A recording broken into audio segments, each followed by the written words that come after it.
Are you a scaling SaaS founder? Ready to make the leap from leading a team to leading an organization? Join us each week as we refill your think tank with actionable tips and strategies from great business minds you know and those you don't know yet. This is SaaS Fuel with your host, 5-time entrepreneur, SaaS founder, and globetrotting adventurer, Jeff Maines.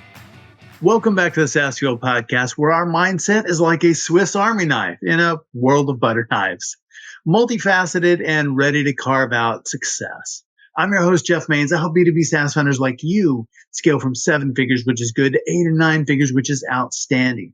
Together, we supercharge revenue growth, create premium valuation, and craft the business you're proud of and a life of impact and freedom that you love.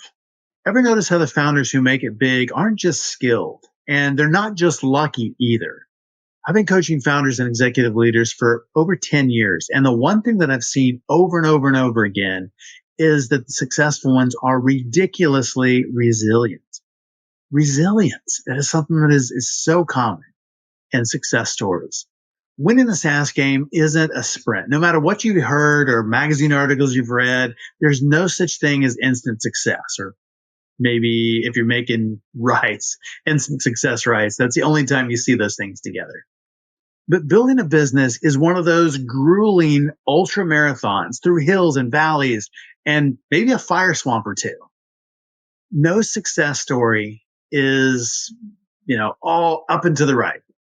Every day is not a good day, I promise. And, of course, we have the benefit of knowing how they turned out in the end. But living it can be a little bit different. Most of you know Airbnb. Amazing story of founding and success, brilliant concept, and things were going well. And then the fire swamp. 2008 recession just crushed the entire recreation and travel markets, and including Airbnb. And that really sucks. I mean, they had no control over the macro economy.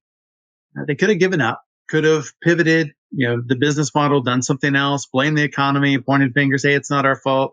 It just, this economy sucks. Put things on pause. We'll come back to this later. But winners don't do that. Winners overcome. They find a way. Brian Chesky, one of Airbnb's co-founders and his team, they got scrappy, which I love. So what did they do? They sold cereal boxes themed around presidential election to make ends meet. Yeah, I mean, think about that. Cereal, from crunchy Captain McCain to Obama O's. Innovation and killer mindset turned a setback into a stepping stone. And they cover their operating costs with cereal. And think about that. That is one of the scrappiest entrepreneur moves that I've seen in a long time. And I think that is absolutely brilliant and just plays right in there to resilience. How can we become more resilient as leaders? Here's your playbook. First, flip the script. Don't see problems, see challenges. And something to solve, to overcome, to conquer. Words matter, especially the ones you say to yourself. The things that you put in here, control that. So don't look and say, oh, I've got a problem. I've got a challenge. I've got something to solve. Shift your perspective so that it serves you. Think of adversity as a training ground, not a burial ground. And sometimes it can really feel that way. But the other thing to remember is that your team is watching. And so make sure that you're setting an example worth following. Second is the F word. And I'm going to say it now. Ready? Flexibility. Flexibility. I refer to this as the Gumby principle. Some of you will get that reference. Some of you are like, who's Gumby? But if you're as rigid as a 2x4, you're going to snap. Be bendy like Gumby. Or think about like gymnasts. Have you ever seen gymnasts, doing their things? I mean, they seem to defy physics. I mean, you see it, it's like, how do they do that? That is inhuman. That's not even possible. But it's flexibility. Pivoting isn't admitting defeat. It's strategically dodging failure. Don't hang on to a sinking ship just because it's got sentimental value. Change your sails, adjust your course, find new wins to chase. And that one is really hard for me. It's hard to let go, and that sentimental value, and that's tough. My default is 100% commitment and ride that ship to the bottom, but that's dumb. Don't do it. And third, Build your cheer squad. And this just can't be understated, especially as leaders. We don't do this very well most of the time. But positivity is contagious. So surround yourself with people who can lift you up, not drag you down. And I don't mean just yes men, yes women. You need people who will give it to you straight, tell you the truth, but also help you see the silver lining. And when you're having a bad day, they can lift you up. When they're having a bad day, you can lift them up. And I'll add, be a cheer squad for your crew too. I think that's a good thing to remember. Take care of them, because a frazzled, panicked team is about as helpful as a handbrake on a canoe. But keep morale high and make sure that everybody has their eye on the horizon, not on the storm that's swirling around. Ready to switch on that high beam mindset and light up those dark entrepreneurial roads ahead of us? Let's do it. Raise a coffee mug. Here's to changing our minds so that we can change our world. If you want practical ways to obliterate obstacles and increase resilience, check out my book, Small Fish, Big Pond, Building a World-Class Business that Swims Circles Around Competitors. Small Fish, Big Pond delivers powerful marketing and leadership lessons guaranteed to enhance your marketing message, wrap value around your clients, and guide their buying journey to conclude that your company is the only solution for them.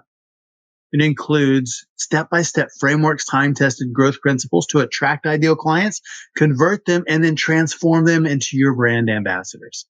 Pick up the print, ebook, or audio today at smallfishbigpond.com, Amazon, or your favorite bookstores, wherever it may be. And remember, all profits go to charity. Our founder on Tuesday was Omar Jordan, founder and CEO of Coviant, a vertical SaaS fintech that is making the home equity lending experience simpler, faster, and more scalable for community lenders. We talked about business funding options, how to deploy capital, and got some great insights from a multi-time founder. Our expert last week was Martin Huntbach, award-winning marketer, best-selling author, and director at Jammy Digital, where he and partner Lindsay help SaaS companies find and retain customers who become super fans of their products. My guest today is Jason Criddle, father, investor, athlete, fitness expert, international best-selling author, endurance and strongman competitor, and, as if that's not enough, founder of Smartr Commerce and Smartr Marketing. Jason builds successful online and offline sales processes. Specializing in top-tier performance, his brands, writing, and education have helped entrepreneurs and companies sell and build more than an estimated $2 billion worth of products, services, and infrastructure. Welcome a guy who does a lot, Jason Criddle. Hey, Jason, welcome to SaaS Fuel. What's going on, brother? You doing all right? Doing fantastic. You founded multiple companies. You got Smartr Commerce, SmartrHoldings, Smartr Marketing, a lot of smarter things, and then Jason Criddle and Associates. Tell me, what has that journey been like, and what was the driver behind starting them? I think, I really got my first opportunity to learn how to scale a company whenever I was a personal trainer of all things. And, I was waking up at 4:00 in the morning and then getting home and going to bed at 10 or 11 o'clock at night.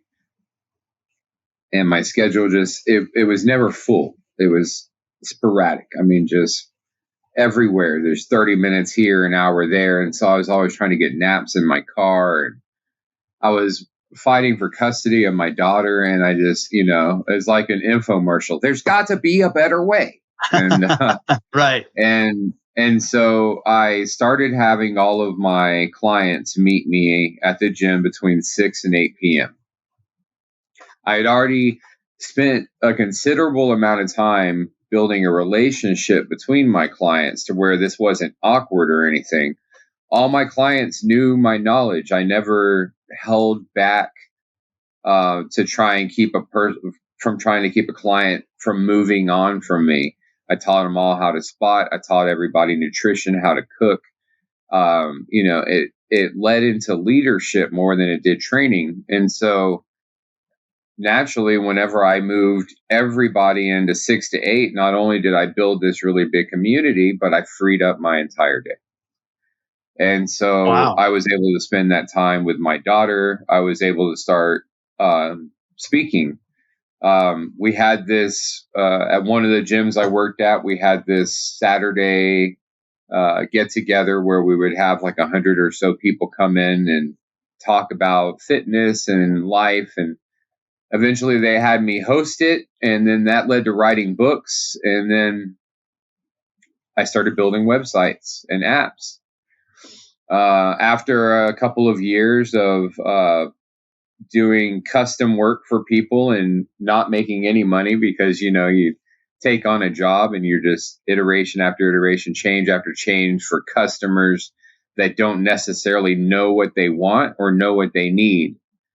I decided that the most successful companies have a product. They're a software company working on a specific market segment or whatever it is, but they're not letting a customer take control of their time by always asking for changes inside something that they're building custom. And Right. so rather than building websites, we just started working on scalability, Hmm. building something that we could resell over and over again. And yeah, that was about 7 or 8 years ago. So I went from fitness to speaking to writing books, and then one of the very first websites that I flipped, so to speak, when I got into the industry was an investment broker. And I mean, like, it just taught me everything that I know now. That's great. So what is Smartr Holdings, Smartr Commerce, Smartr Marketing? What do the companies do, or what are the apps? So Smartr Marketing gives people the ability to create an affiliate marketplace for whatever it is they're selling. Subsequently, their app becomes a sales tool because every user or customer that gets on their app, they get a referral code. They become a sales force for that company to promote it. And then we have a couple of different website and invoicing products out there through Smartr Commerce, but Smartr Commerce also processes the transactions that's going on inside all this stuff that's going out there. SmartrHoldings it's something rather new that we're putting together. It's just I started working on it a few years ago and then stepped back from Smartr for a while. And so what I am ultimately trying to do is build a portfolio of some real estate to take advantage of, K1 and tax benefits, but mostly teaching all these real estate investors here in Texas. As you know, we're both in Dallas. We're Yep. surrounded by real estate investors, and we're both in the software industry. Yep. And so what I'm really trying to do with SmartrHoldings is start to educate investors about diversifying into not just small business or not just SaaS, but small business companies that are using technology to scale. You know, anytime you go to one of these networking events where all these real estate investors are gathering, literally every one of them also own a small business. And then every Right. one of them all use apps to invest in their real estate. They're all using apps for their small business, and none of them are thinking about investing in that stuff because a lot just don't know where to start. That's really, really good. It's interesting building a company, and then what do you do with the cash flow that it's spitting out? How do you reinvest that? And you can do it in the same company and other companies, and real estate has been a great vehicle over the years, Yeah, mostly yeah. in I Dallas. um I definitely I love all the tax advantages that real estate gives. And that's also one of the things we have a lot on our website about how a lot of those same tax advantages do apply to small businesses that are investing in or that are running SaaS or small businesses. Just a simple example is like a 1031 exchange. A Sure. lot of people are getting education on how to use an IRA or a retirement account to invest inside a real estate vehicle, but the reason why there's so much education out there is because it's just such a huge industry. And so, Yeah. especially here in Texas, you have meetups and groups. And I mean, like, to me, like when you get on meetup.com is not a place to meet communities. It's a place for real estate investors to all put all of their meetings that are happening. And so there's so much of it. It's so saturated. And so Yeah. just, I think guys like you and me, we can just offer a little bit more insight, not, and just let people know that there are other options out there. And the cool thing is about the other options that are out there is our options build community. And that's one of the things that I really Yeah. love about SaaS is whenever you're dealing with a pool, at least what I see in general meetings, if you're meeting with a group of people that are all kind of competing against each other to go after deals, which are the real estate investors that I'm educating, versus entrepreneurs and tech entrepreneurs that are getting together to teach each other how to grow, and always building a community of having each other's backs and utilizing each other's skills. It's like, if we could really just kind of mold those together and show real estate investors that there's no competition over here, there's collaboration over here. Right. And I think that's one of, I think that TV has helped kind of lead that in, like giving investors a name of sharks and making it seem like if you want to get into this small business realm, then you have to put on a suit and you have to have cameras and you have to have this big production value and you have to have investors competing against each other to write $1 million checks. And it sends the wrong message to a lot of people that are really trying to get into the industry. Some people think that an idea would ultimately lead to a check. And then a lot of people who would be investors, which are people that have retirement accounts that they would otherwise roll over into real estate, those people are thinking, well, I don't know if I want to put on a business suit and go become a part of a huge, shark infested group of investors competing against each other in order to invest in a company. I love the collaborative aspect of it because it's just fun to do deals with other people. Right. It's not a zero-sum game where one person wins and somebody else has to lose. I mean, you can do things collaboratively and have multiple people win. Yeah. That's one of the things that I do that I've always loved about small businesses. Most of the success that I've had has just come from simply being available to educate other people, putting myself out there and, joining Facebook groups or LinkedIn groups, and then writing on Quora and just offering my knowledge wherever I can. And, that's led to books. It's led to Forbes articles. It's led to a lot of different things. But the cool thing about having that education out there is it's like a bunch of planted seeds and it's always working for itself. And so, that's one of the things that I really try to teach entrepreneurs that are trying to launch that small business or that SaaS brand is the obscurity aspect of it. We live in a day and age where we're living a day and age where people are looking for leadership, especially younger generations. And so the reason why, Russell Branson has a very successful ClickFunnels company is not just because it's a good product, but it's because of the community that he built on camera while he was building his company.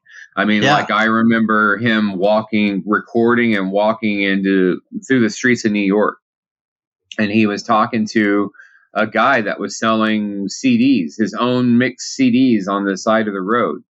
And he was talking to the guy about the system that he had put together out there on the side of the road. And he was comparing that to a funnel and letting people know that, this is exactly what and it was really cool how he did so much to communicate with the people that were building their companies using his product. He didn't just put a product out there. Yeah. And I think that that's one of the collaborative pieces that we're talking about that a lot of new entrepreneurs are missing because of the wrong information, because they see TV shows that tell them they should get millions of dollars for free. So whenever you have guys like us that say it might take you 3 to 5 years before you become profitable, then somebody goes, well, I'm just going to spend the next 3 to 5 years looking for that guy that'll write me $1 million check, rather than spending that 3 to 5 years effectively building a company that would not need that $1 million check. Right. Yeah, grinding versus just getting a check. Right. Finding a way to make it, finding a way to be profitable, finding a way to bootstrap, finding a way to to get that product market fit, to build an MVP. Yeah. Yeah. And to have your customers take you seriously. Yes. Whenever I go to the grocery store, I can pretty much guarantee, barring weird acts of God and, any extenuating circumstance, I can pretty much guarantee that I can walk in there and I can get my groceries and I can leave. And so to me, that's business, that's commerce. But networking and meeting people and talking 4 or 5 times before you talk about what it is that you do for a living, and then doing things like showing up late to a meeting or missing a text message or missing something that takes away someone's confidence in your ability to effectively provide them with a valuable product or service before a product or service is ever presented. That's not business. And that is a lot of what networking is today. That's a lot of what people are doing out in the world. I think COVID kind of disrupted a lot of the motivations and the drive and the ambition that a lot of people had, that grit to go out there and just bust and hustle. It's definitely changed. But the cool thing is I can see it coming back. I can see it coming back in a lot of people. And so now I'm just, especially now that I'm trying to open up an office and, and find like a sales team. And, so now we have hiring ads and trying to have some really good conversations with the right people. But it's definitely having to go through a lot more people to find those conversations with those right people nowadays. Yes. Yeah, that's definitely true. Well, your background is a lot different than a lot of other people in business and in the tech space. I mean, endurance athlete, strongman competitor, personal trainer. How has your athletic background influenced how you think about business and your approach to entrepreneurship? Since I got into the fitness industry, I have come to learn that most of the successful people that I have met are not necessarily people that are in shape, but they're people that have some kind of social or physical activity that they do on a regular basis that they work into their schedule for life. And so it doesn't necessarily have to do with being a bodybuilder or an athlete as much as it has to do with doing something disciplined that makes you uncomfortable. And so one thing about having been a 400-pound man that became 215 pounds, and then I helped, hundreds of people lose thousands of pounds before I wrote books about it. And even though I still struggle with weight myself and I yo-yo a lot, I do have the ability to help someone go into the gym and change. And then I have the ability to go into the gym and change. But how many times do we see someone who goes to the gym month after month, year after year, and their body has literally never changed? Regardless of how hard they have seemed to work out, they might lose 5 or 10 pounds here or there, but it just always kind of comes and it goes. So in order for your body to change, you have to bring in a few scientific principles, progressive overload, lifting more than you were. You have to really learn how your muscles break down. You have to learn how to refuel those muscles. You have to learn some things. But the most important thing is you have to have discipline to follow through on something that you might not necessarily see results on today. And to me, that is building a business. Yeah. And to me, the reason why athletes, so to speak, are better in entrepreneurship, at least from my experience, is because a lot of athletes, they have instilled inside their character following through on something, even if they're not seeing results today. And then you couple that with the fact that, man, brother, I mean, I'm 270 pounds right now. I'm on my way back down to like 240 or 50 on a 8-year cycle of having been over 350 pounds. When you're out of shape, you don't have the energy that you do when you're in shape. Yeah. I still don't have the energy that I did back whenever I was CrossFitting, Oh my gosh, like I was working out 10 times a day and I was doing sales and writing books. And I mean, all the time I was just like, woo, woo, woo. But I mean, and no coffee, no supplements, nothing. But now I'm just trying to be realistic. And so as long as I get in a walk every day, or I make it to the gym every day, or a combination of both, then I'm really satisfied. But the most important thing is whenever I do go on just a 3-mile walk, a lot of that walk is uphill. It's fast. I sprint during it. It's very uncomfortable and I sweat like a dog. And whenever I go to the gym, the only reason why I was able to help so many people lose so much weight, and the only reason why I was able to lose weight myself, is because I don't do 3 sets of 12. I go in there and I work out like a madman. And having that in my schedule, not only does it make me better at sales, because I know that the prospect that I'm talking to probably didn't deadlift 400 pounds this morning, and that gives me confidence. Yeah. Whenever I've walked my 3 miles and I've had a gym session before I do anything, I feel more energized. And whenever I don't feel like I'm giving my all that day. And so whenever I can literally tell the difference in how a phone call will go based off of whether or not I've worked out that day, then to me, it just seems better to go work out that day, Yeah.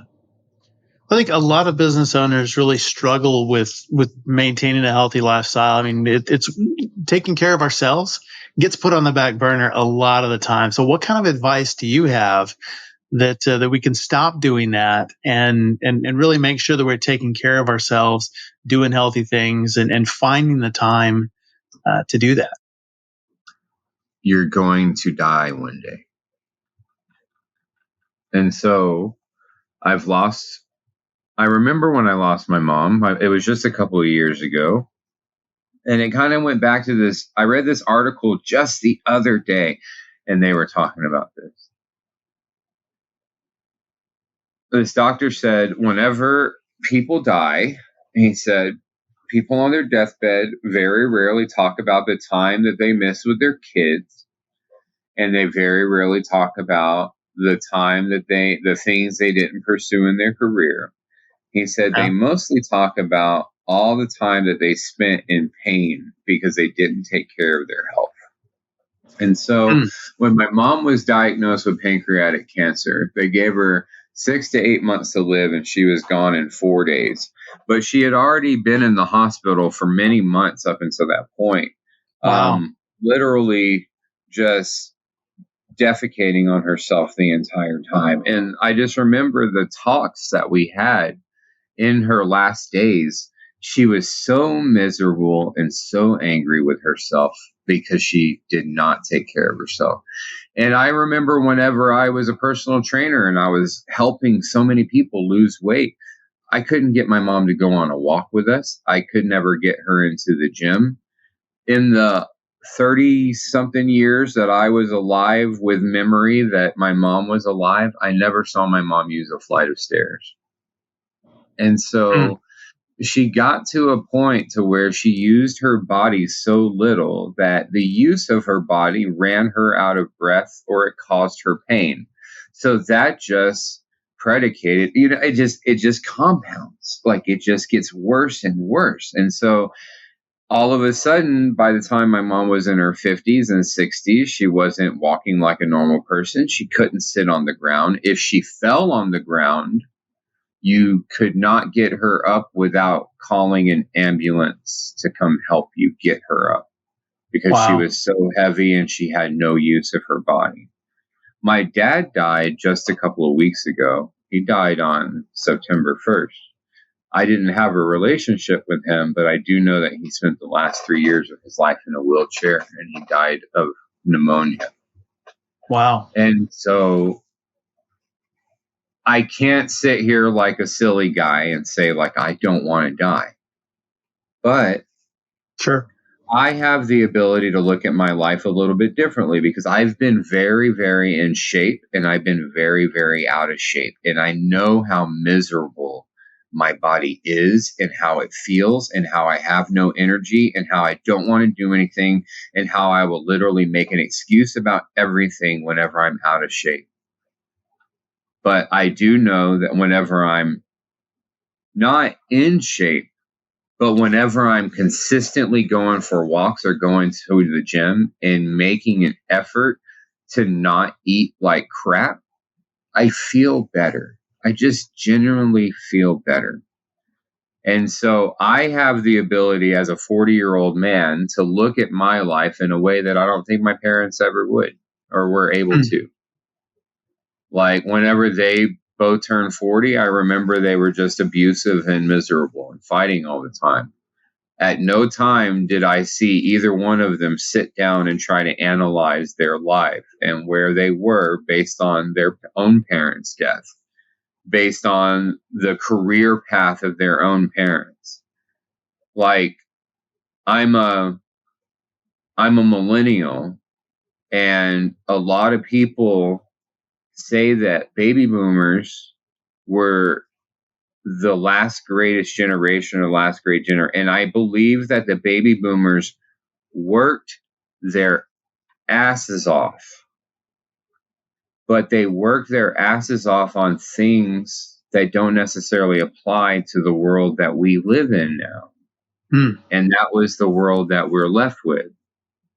And so now it's really easy to say, oh, you youngsters should just go get a job and work really hard and go to college and do all this stuff that I did. And it's like, have you seen the weather?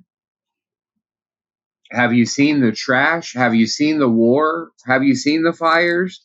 Have you seen the fact that people come out of college and they literally have no chance at the career that you had? Have you seen this? And so that's the thing, brother. It's like I understand that we're all trying to make this balance of our health and our life and our business and everything. But I mean, dude, at some point we just got to open up our eyes to reality that the world is changing and it's changing quickly. And we need to get in shape for our kids. We need to get in shape for ourselves. Like, it's hard to find the time to take care of your health. But like my mom said, you know, she said she wished that she wished she found the time. She said nobody finds the time to take care of yourself and take care of your health until you're dying from it. It's what she told me, and I just never want to get to that point. I never want to get to the point to where my organs are shutting down and I'm having to fill out paperwork because I'm being taken from this earth because of bad choices, when I could have just gone for a walk with my family. And that could have been something great. It's not hard. We could have gotten time together. I mean, there's so much that comes from that. And I think we live in this world of Instagram models and supplements being shoved down your face and bodybuilding standards saying that you have to have these shoulders in this proportion in order to be healthy. And that right there, just like the Shark Tank thing, when people look at the sheer amount of work that they think they're going to have to do to accomplish a goal, it just demotivates them from ever starting in the first place. And it kind of goes back to what you're saying just about athletes, that they have just a thought process, they have the discipline, they follow through, and they can delay that outcome. And just like you do in business. So what role do you think mindset plays in achieving success in business and in health? Consistency. And so, it's funny how all these things, not only do all these things really kind of go hand in hand in fitness, and I learned them all, but I learned them all in the fitness industry because I learned when I was a trainer that most people just have the same problems. Like everybody has the same problems in their relationships. They have the same problems in their, at their jobs, whatever it is. And at some point, someone gets motivated. They see something, a video or something online, or someone gets inspired, or someone gets scared because they lose a loved one. And so in every one of those situations, someone will make the decision to go to the gym. Okay, I'm going to go to the gym. I'm going to start today. I'm going to diet today. Right. I'm going to go throw away everything in the kitchen, and I'm going to, start all this. And well, within a couple of days, like all those decisions, they all start falling down. It's like you start looking for the junk food, and then you're so sore because you literally like killed yourself whenever you went into the gym. In order to be successful at anything, you have to build habits. In order to be successful in business, we have to build processes. So you understand this, especially when you're getting a new SaaS company off the ground. If you have a couple new sales guys out there and somebody makes a sale, it's like, what did you do? Everybody, come here. We need to talk about this. Right. And so just like you need to have an operating manual so that whenever you have new engineers come in, they can start building whatever it is that you're building. Just like you need to have a training program so that whenever new customer service agents come in, they can start having the culture that you're trying to build for your business.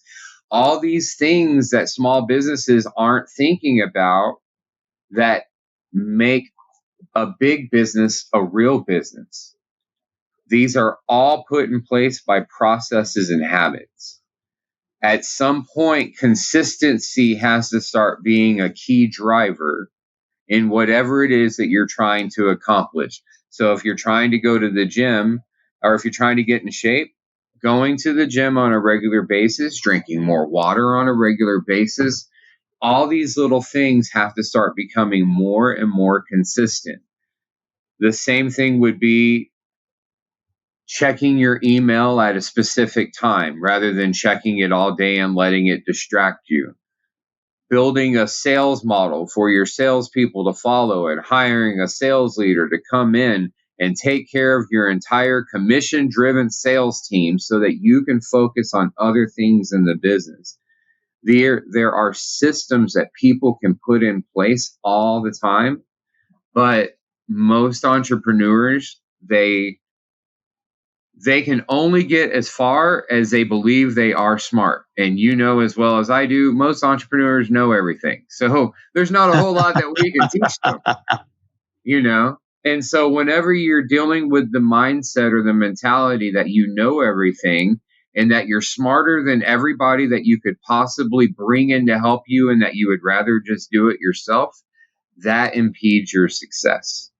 So not only do we have to build habits, not only do we have to build processes that would allow us to be successful, we also have to put ourselves in an environment where we're surrounded by people that have more knowledge than us.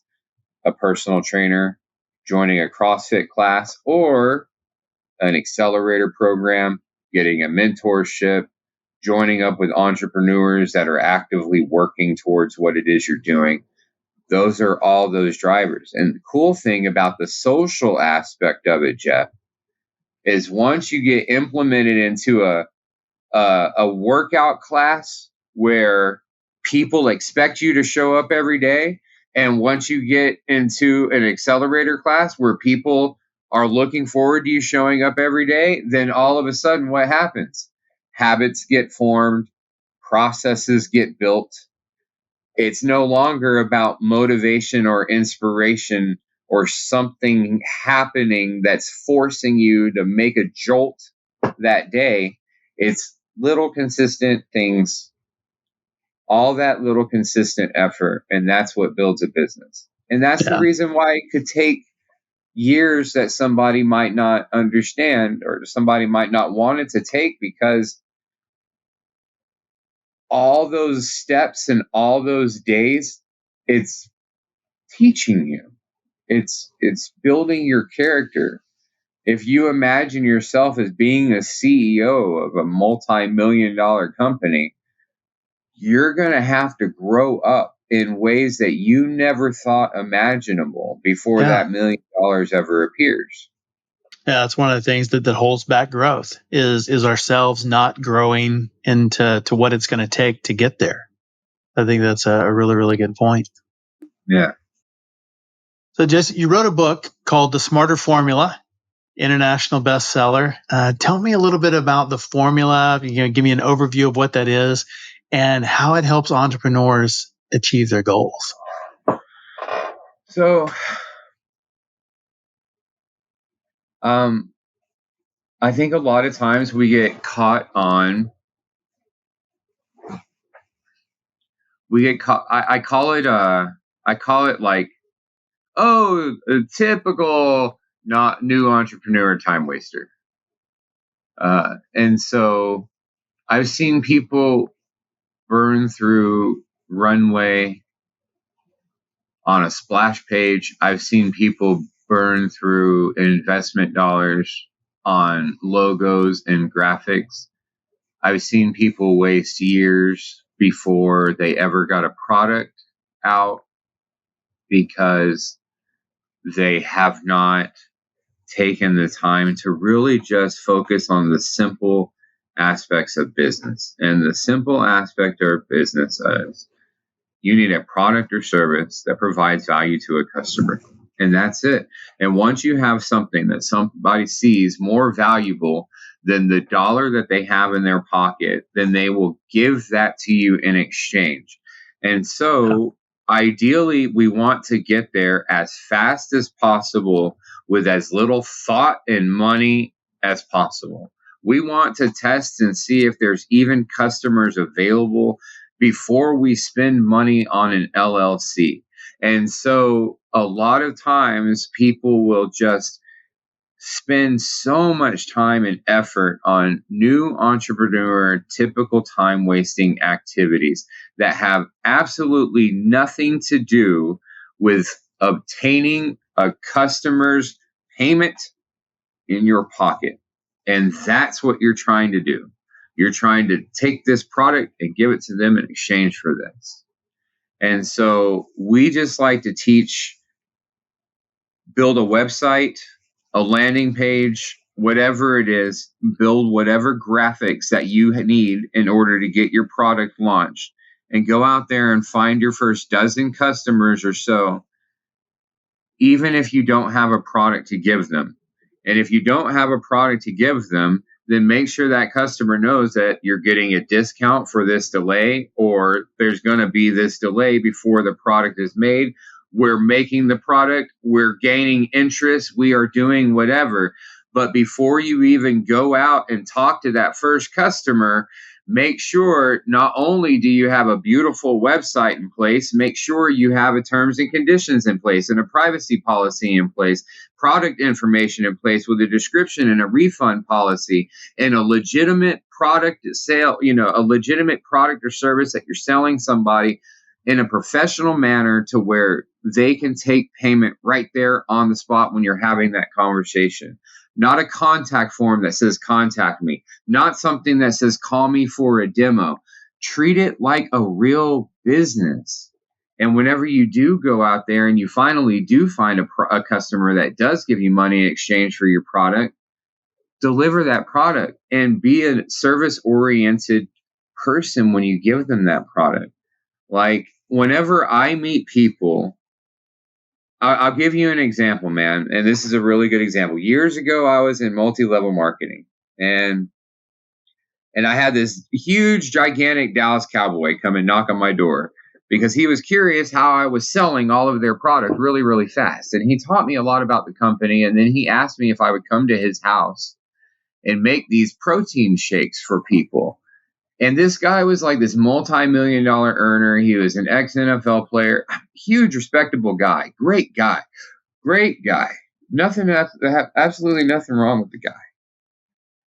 But while he had these dozens of people in his house that were drinking these protein shakes and watching the sales video and everything on TV and having a great time, I was thinking to myself, this guy makes millions of dollars and he has people in his house making protein shakes.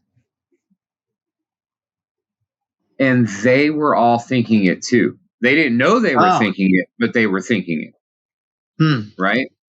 And so while they have this formula, this sales formula of bringing people into your house and making them watch the DVD and doing all this, and while they might actually get some customers by doing it, most of those customers were doing chargebacks by the end of the month. They were calling for refunds within 24 hours. They felt pushed into the sales, you know what I mean? And then on top of that, they were all having regret because they were all thinking, in order for me to be successful, I'm going to have people in my house and I'm going to have to make them shakes. You know what I mean? Like, think about all this. So the beautiful thing about SaaS is you can usually have a website or an app that delivers a product or a service, and it has terms and conditions and privacy policy. Everything is in place. It works. Your customers are taken care of. They have frequently asked questions and educational videos in order to explain everything to them. If it goes beyond that, then you can have a customer service team in place, which is usually already your development team that's building it. To me, man, software as a service is the easiest business model on the planet. And it can't get any better as far as scalability, as far as investability, as far as the collaboration between the community of entrepreneurs. Man, just get your product to market and get customers, guys. That's it. It's simple. Well, you built a number of successful sales processes. You've been a successful salesperson yourself. And so you've taken that forward for lots of companies, including your own. What are some mistakes that you've seen that leaders make when they're selling their products and services? Relying too much on selling. And so one of the things that I've gotten into, I guess, especially in the last few years, is I try to teach people about that obscurity aspect that we were talking about earlier in the game. Mm-hmm. At a certain point, certain people don't have to introduce themselves. At a certain point, certain people don't have to sell their product. at a certain, like famous entrepreneurs, we want to buy their stuff just so we can say, hey, I bought your thing on a Right. comment board on social media, and we feel good. And that's the positive aspect of social media, that it has given the people. We won't talk. I don't want to go into a negative talk about influencers. I want to talk about the positive side of influencers. The positive side of influence is, if you do have a valuable product or service, and you do have a name for yourself, and you do have PR, and you do have content out there that's available for people to read, well, then all of a sudden, cha-ching, cha-ching, cha-ching, cha-ching, customers buy things. You don't have to sell it. And one of the cool things about that's the cool thing about Smartr Marketing and Smartr Commerce, is I've literally never gone out and done a sales presentation on Smartr Marketing or Smartr Commerce. I've gone on radio shows. I've done podcasts. We don't advertise on social media, but just by doing simple things like this, all of a sudden, when you put this out and your audience hears this, then there will start being ripples and people will start using the service. And so that simple thing right there is what can help someone grow. And it's the mistake that somebody could possibly be making. What happens when, Mr. Sales Leader, your video goes viral, or you make a good connection, or you have a person that is a decision maker at a top tier company, and then they Google you and they can't find jack about you except your Facebook page where you're drinking with your friends, Yeah. So the thing that a lot of people are missing is not only taking the time to improve themselves consistently through leadership development, but by showing the world that of their growth through leadership development. I have a website, and it's not like anything special. It's a few pages of information. But one of my favorite pages on my website is my media page. And I'm not saying anything about it to gloat. It has some Forbes articles that I was blessed to write. It has links to books that I have sold. And then it has interviews where people have interviewed me, just like this interview now, over the years. But the thing is it shows like a 10-year track record of my career. And it's literally a directory of where I was in my career when I started in fitness, and whenever I got into publishing, and then whenever and so people, my audience, so to speak, literally gets to see my growth. And then whenever a decision maker at a company looks me up to see if they want me to come and work for them as a consultant, or to see if they want me to talk to them about their technology needs, well, now I don't have to have any weird, awkward sales conversations to them. I don't have to demo things. I don't have to sit down and talk to somebody about what it is that I'm trying to sell them. They're coming to me because they're ready to buy it. And they know that I'm a leader that can provide that to them. And so it changes the conversation. So the thing that a lot of leaders could be missing out on, they're missing out on starting a podcast. They're missing out on putting out a few books. They're missing out on putting consistent content out in the world that shows that not only that you know what you're talking about, but that you're growing in the field that you say you're talking about. Everybody can make a Facebook page and make an ad and throw $500 into it with a video in front of their friend's Lamborghini. But when you Google that person, what you find is what really matters. Yeah. That makes a lot of sense. Well, what drives you? You're passionate about helping other entrepreneurs, looking at real estate investing and getting involved and referrals. What really drives all of that for you?